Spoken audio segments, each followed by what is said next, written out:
Okay. So we have here the word Peter Pan. Ay, mali hindi. Peterman. A Peterman is a term that is used sa England. Ginagamit yung term na to para dun sa mga taong lock picker. Yung mga nagbubukas ng mga locks, ganun. Safe crackers or nagpe-penetrate sila ng mga restricted areas or room. Yung false key naman, when we say false key, it is a genuine key that is stolen from the owner. Okay? It refers to a genuine key that has been stolen from the rightful owner.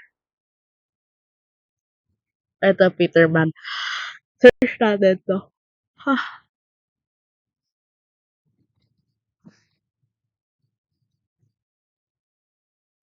ay, hindi. Bakit inilabas si Peterman? Peterman.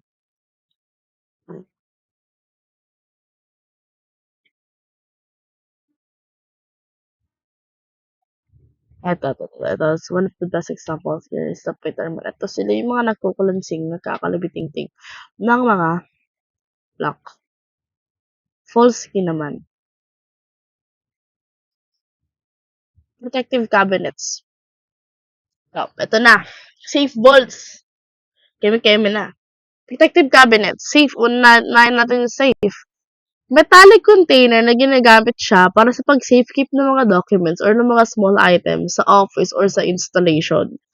It can be classified as both the robbery and the burglary resistance depending sa use at saka sa need. Okay, safe. So, siya na safe. Ito. Hindi safe zone na. Ito. Yan, nakita niyo yan. Safe. Ito. Usually, nilalagyan ng mga alahas. Pera.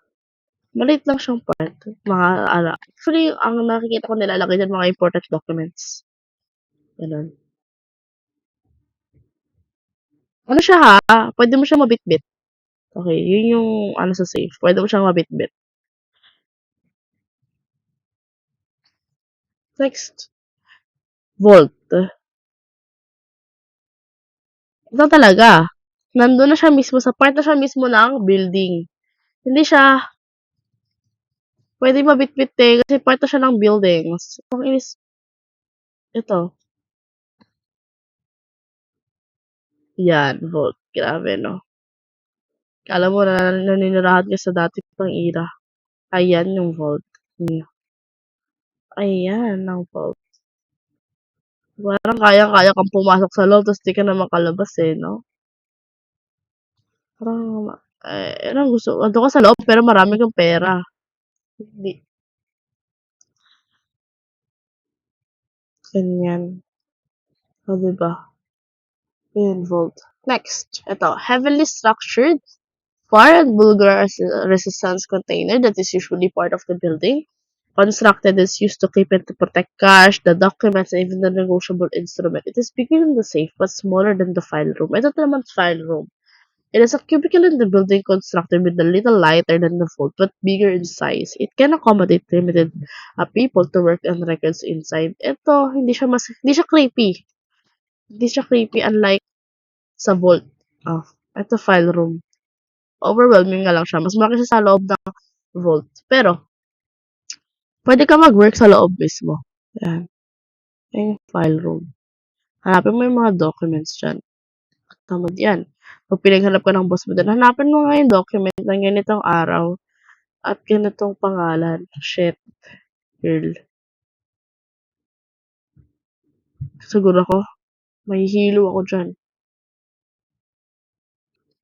Kailangan dyan sa file room, feel ko, kailangan sobrang organized yan. Like, for alphabetical, for dates, sa dates talaga. Kasi kung hindi, girl, hirap maghanap, magkulungat din isa-isa. Ang dami, like, it's so overwhelming. Anyway, ang arte. Okay, let's go back here. Some tests for fire resistance. Fire endurance test, also known as the fire resistance test. Ito. Yung mga cabinets kasi na yan, yung safe, yung vaults, or even yung firearms, is hindi lang siya basta dinesign kasi gusto lang nila i-design yun. Meron tayong tinatawag dito na fire endurance test. Ito yung ginagamit para matignan kung kapag ba nagkaroon ng sunog, masusunog din ba yung vault na yan, yung fan room na yan, yung safe na yan. Usually, ginagamit nila to, pinaprescribe nila yung fire sa 350 Fahrenheit. Okay? Next, explain hazard test naman. Dapat yung safe, mawi-withstand niya yung 200 Fahrenheit sa 30 minutes without cracking or opening. Hazard test yun. For an impact test naman, paano pag nag-collapse yung building? Okay. Titignan din nila kung mabilis bang madurog.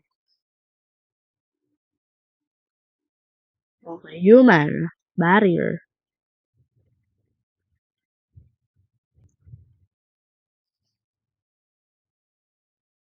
Ito, human barrier. Alam ko na-discuss ko to kanina eh. Human barrier is any natural person siya or officer na nag-offer or nagre-render ng personal service para mag-watch or mag-guard ng isang residential or business premises or both government in their premises for hire and compensation.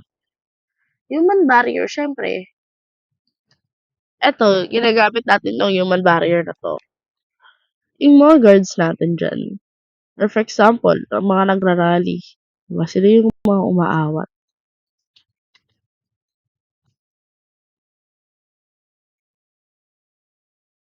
Kaya hindi siya searchable. Basta yun, sila yun.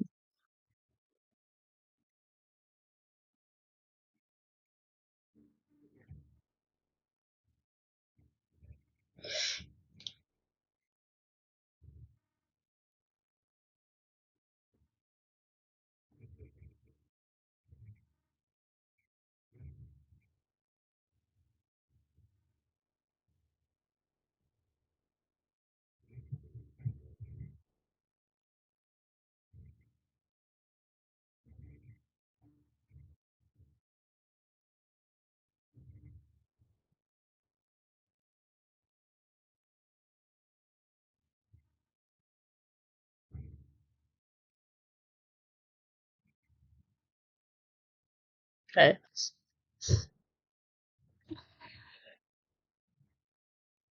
Human barrier. This refers to the role of the people who provide personal service to guard and to protect the residential or the business or the government's premises. Unlike the mechanical or the electronical barriers, human barrier rely on trained individuals such as the security guards who serve as the frontline defense against the threats. These guards are hired for compensation and hired for tasks to maintain the safety and order of the areas. They are assigned to protect. The organization's private security agency is governed by law. Okay. Under Republic Act 5487, or also known as the Private Security Agency Law, only Filipino citizens or corporations that is fully owned and controlled by the Filipinos may establish such agencies. Okay. This law is approved on June 13, 1969, which ensures that the security industry must remain under national control. Oversight is provided by the PNP SOSHA, or the Philippine National Police Supervisory Office for the Security Investigation Agency, which supervises, directs, and controls our security agencies in the country. So let's search the Republic Act number 5487 for our clearer. Okay.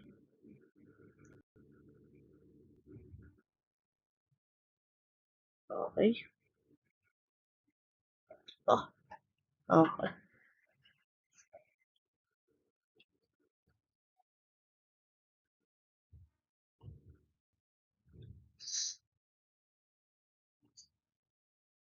Ito sinasabi dito. 5487. To act to regulate the organization and operation of the private detective, watchmen, and security guards agencies, or the Private Security Agency Law 5487. Here, highlight natin to.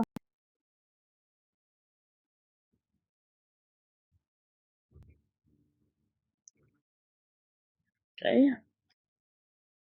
Okay, ito ay mga person. Private detective agency, sakop na to ng mga to. Private detective, watchman or security guard. Okay, or security guard agencies. Okay, amended siya ng PD 11 noong October 3, 1972. Sino yung mga pwede mag-organize ng watchman agency? Dapat Filipino citizen or corporation or partnership. Okay? O kaya association na basta meron silang capital na 5,000 pesos, 100% of which owned and controlled by Filipino citizen. Dapat, ayun o, full-fledged Filipino or full-blooded Filipino may-ari ng isang agency. Hindi pwedeng half-half or foreigner ang may-ari ng isang private security agency. It must be 100% controlled by a Filipino citizen.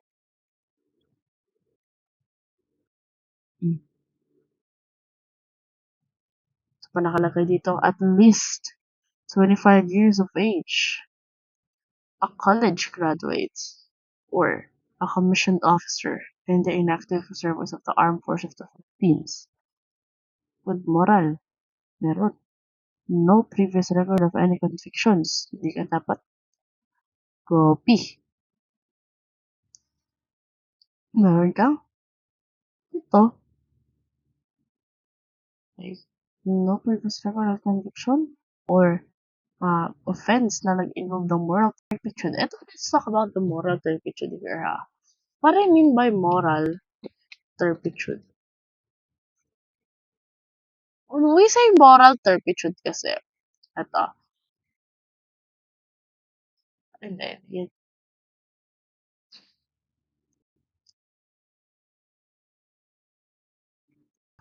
it is a conduct that is believed to be contrary to the community standards of honesty, good morals, or justice. Okay, the word turpitude is defined as shameful, vile, or corrupt character or acts. Moral turpitude refers to conduct that shocks the public conscience, which just does not fall within the moral standards held by the community. The law concerning the moral turpitude is constantly changing and evolving. As the moral standards of the society is generally changed. For example, basta yung ito masashock yung public conscience mo. Pumatay ka, nan-rape ka, okay. Wala siyang specific kung ano yung mga acts ng moral turpitude, hindi siya specify. Pero, ayan yung meaning nun.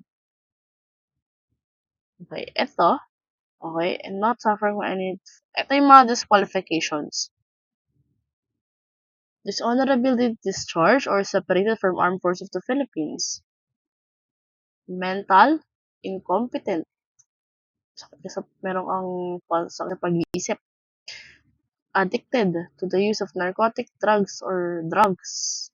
Habitual, drunkard. Like kang inom ng inom, girl.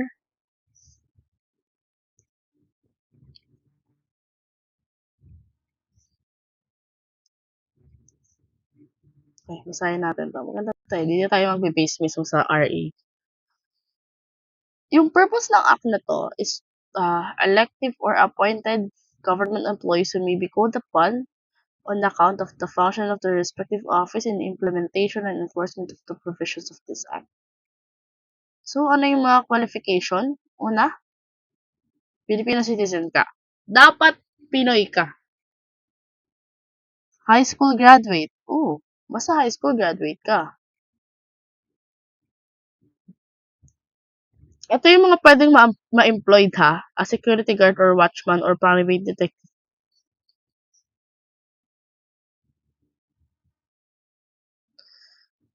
Physically and mentally fit. Okay? Ito. Not less than 21 or more than 50 of age. 21 to 40 lang.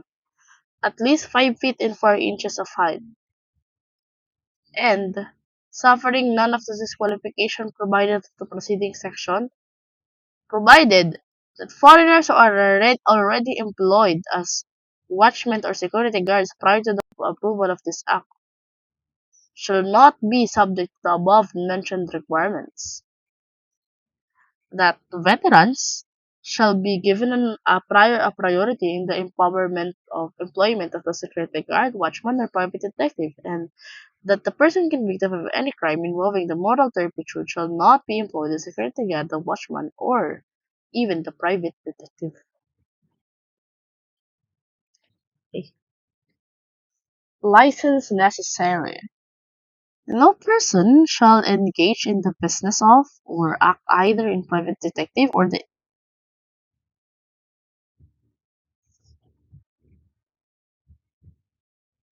without first having obtained the necessary permit from the chief Philippine Constabulary, which permit is approved in prerequisite of obtaining a license or license certificate. Provided that all the existing private detective or watchman security guard agents shall be period of 1 year from the approval of this act to secure the said license. We have here the application for license. Para makapag-apply ka sa license, kailangan made in writing and filed siya sa Chief Philippine Philippine Constabulary. Contain of full name, age, status, residence, at location mismo ng business. If yung applicant is a corporation, association, a partnership, okay, so Bureau of Commercia.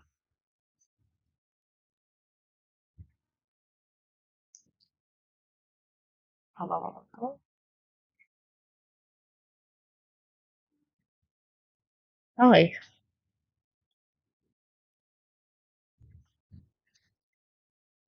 Fees to be paid and bonds. When all requisites for the issuance of the license have been complied with, the Chief of the Philippine Constabulary or his duly authorized representative, dapat mag-issue sila ng permit para mag-issue ng license na register. The same as sa office na yon. So, upon non-payment by the applicant of the fee in accordance with the following schedule. The sum of 100 pesos per annum as a national license. 50 pesos per annum pag municipal license. 25 pesos per annum as municipal license fees sa any municipality where it may operate. Private selected private shall be to above be fixed.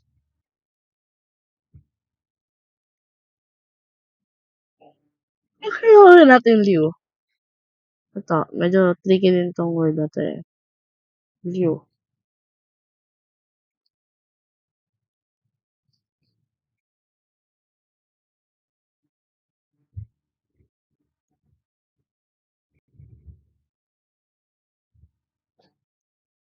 Ay,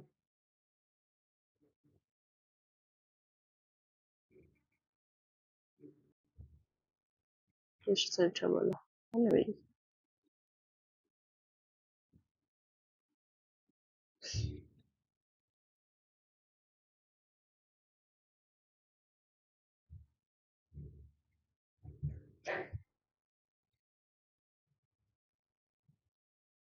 the individual private detective and or watchman shall pay for meals permit, health, and the sanitary fee an amount not exceeding 3 pesos per annum. Chief of the Philippine Constabulary or his duly authorized representative shall issue an appointment over his signature and affix the seal of his office to each license for each such appointment. The sum of 1 peso shall be paid.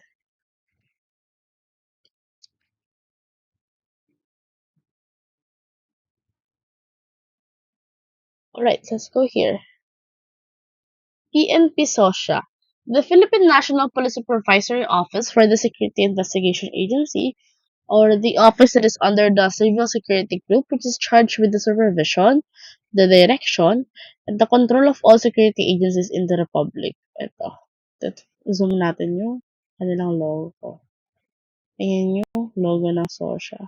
Ito, parang may race na sun, may tatlong star, PNP na ano, sign, steadfast, SOSIA. May leaf pa rin.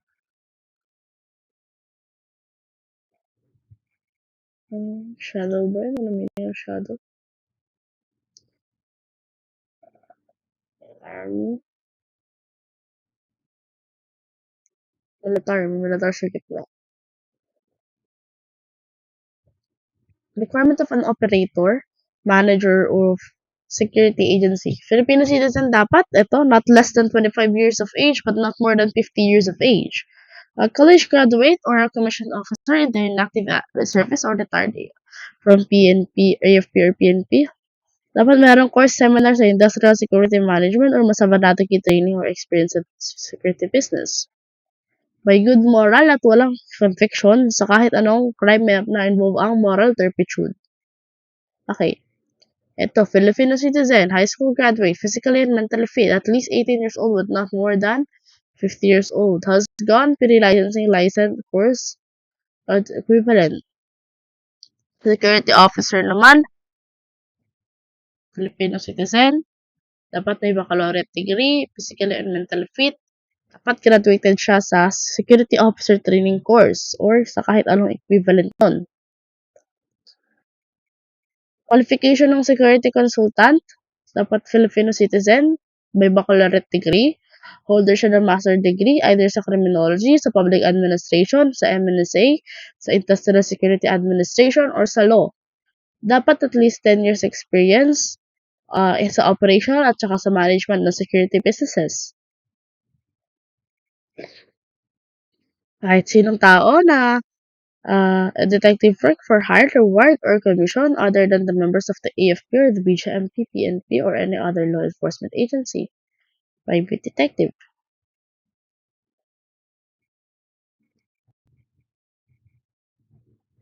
Pag nagpa-private detective naman, dapat Filipino citizen pa rin, holder ng baccalaureate degree na to. Baccalaureate degree na siya. Holder of preferably dapat Bachelor of Laws or Bachelor of Science in Criminology. Graduate ng Criminal Investigation course that is offered by the PNP or the BNBR and a police training course or detective training in the unauthorized recognized training center. Advanced ROTC MTT graduate or its equivalent. Disqualification for co-detective, meron siyang previous record ng kahit na anong conviction or any crime. Siyempre, hindi talaga pwede kapag meron kang krimen na nagawa dati kasi fire back yun sa'yo.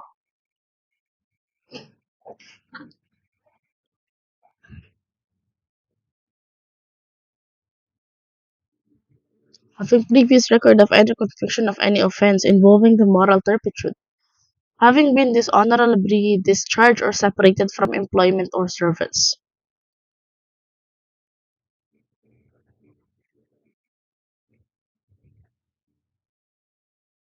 Being mentally incompetent, addicted to the use of the narcotic drug or drugs, habitual drunkard, and dummy of a foreigner. Functions ng private security detective, background investigation, locating a missing person, conducting surveillance work.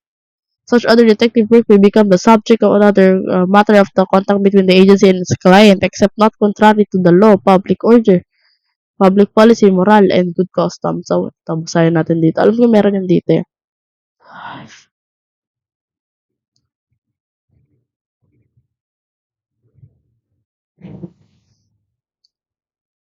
Hindi, try muna natin dito.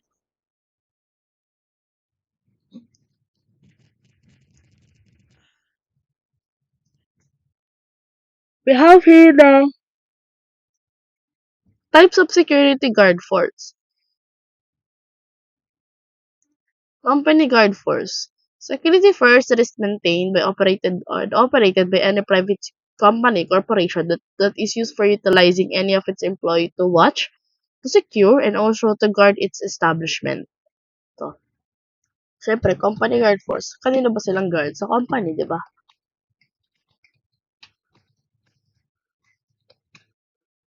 To.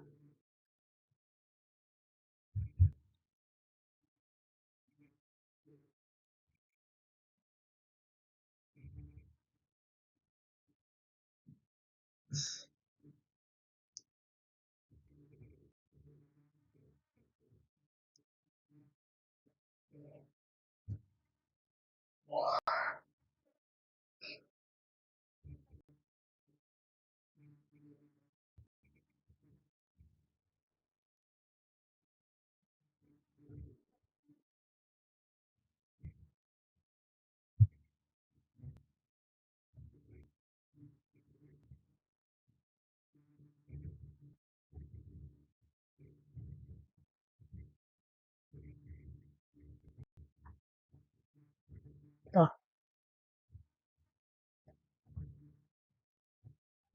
M? Meron ba nun dito? Ito, Company Guard Force. Sino natin dito ah.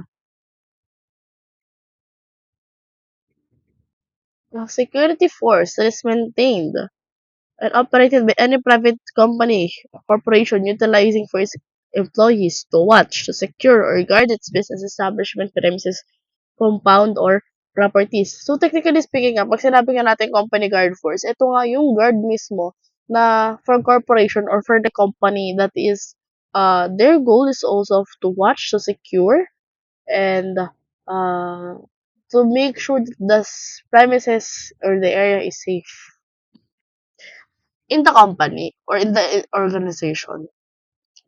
Okay. Security agency service. Agency yan eh. Agency yan. Yeah. Pwede ba akong mag-highlight dito?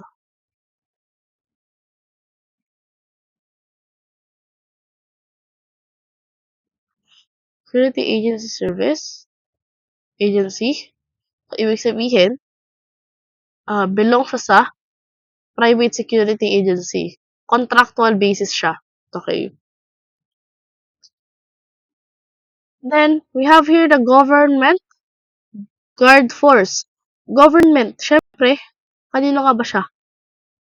Operated siya sa government entity. Syempre. Government entity ang mag-ooperate sa kanila. Ano ba to? Ayun, pang-highlight mismo. Kasi ako.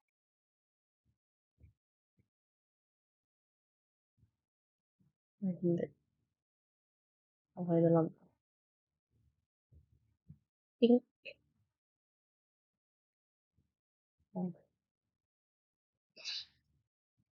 We have here the human barrier. Ay, hindi. Validity ng security guard license, meron tayong 3 taon. 3 years lang, okay? 3 years lang ang validity ng security guard license. 3 years. Tandaan natin yan. 3 years lang. Next.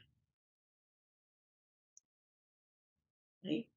How many security personnel are needed, okay, to be maintained to secure regular license to operate? Ilan nga ba? How many nga ba? Okay. Ng mga security personnel ang kailangan para ma-maintain at ma-secure yung regular license to operate. LTO. Ito yung tinatawag natin LTO. Hindi siya Land Transfer Station Office sa LTO. Sa private security agency, security, so agency siya na private or security, minimum ng 200. 200? 200 to 1K.